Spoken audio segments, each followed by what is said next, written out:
Abuja, the nation's capital, has the second highest number of confirmed cases of COVID-19 in the country.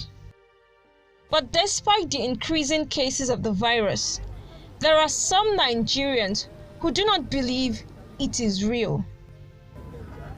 And some who believe say the degree is being exaggerated. For Nigeria here, they are saying that people contact COVID-19. But I never see people where they say show. But what they are saying, COVID-19 is real. Even so, the nose mask, face mask is business now. That people that are using it. I also my own. I have my own, but I'm not using it because it's not anything for me. There is COVID-19, but it's for them, not for we poor people. What would they was to getting waiting we go chop? We don't know that one because I never see somebody like me for say you have that one. To say COVID-19 is real, why it's real and it's not much in Nigeria? I can say that it's not much in Nigeria. Out of curiosity, I set out to visit some isolation centers within the territory and found the Asokoro Isolation Center under lock and key. The team lead, Dr. Umar Mohammed, says the last patient has been discharged.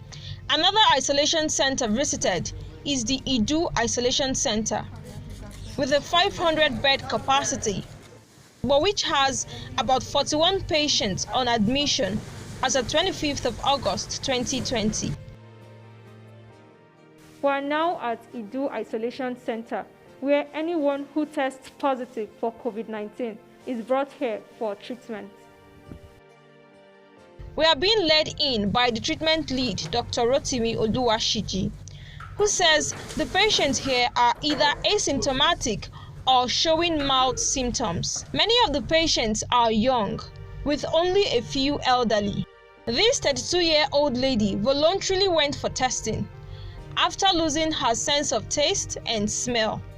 We call it vacation already. That's what we call it. It's already a vacation because there's this treat. The treats we've not experienced for some time. You just sleep, wake up, eat your food, take your medicine, come out, meet friends, and share your stories, how you contacted it, what happened. Do you have any idea how you might have contracted the virus? I can't really tell. Maybe I would say I was exposed to it. Maybe by not washing my hand and making use of my sanitizers. That was just how I contacted it. But this time around, for what I've learned since I've been here, when I go out there, I'll be more careful. This elderly patient also took his entire family for testing. Their results turned out negative, except his. I was feeling well, great. I never thought that I was positive because I was enjoying myself very well.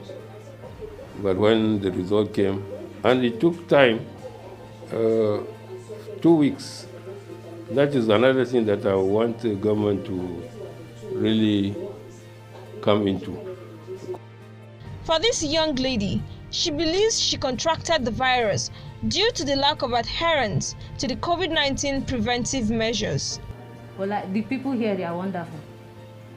When I was coming, I cried as if I'm going to die, but later the story changed. From outside, they started treating me well.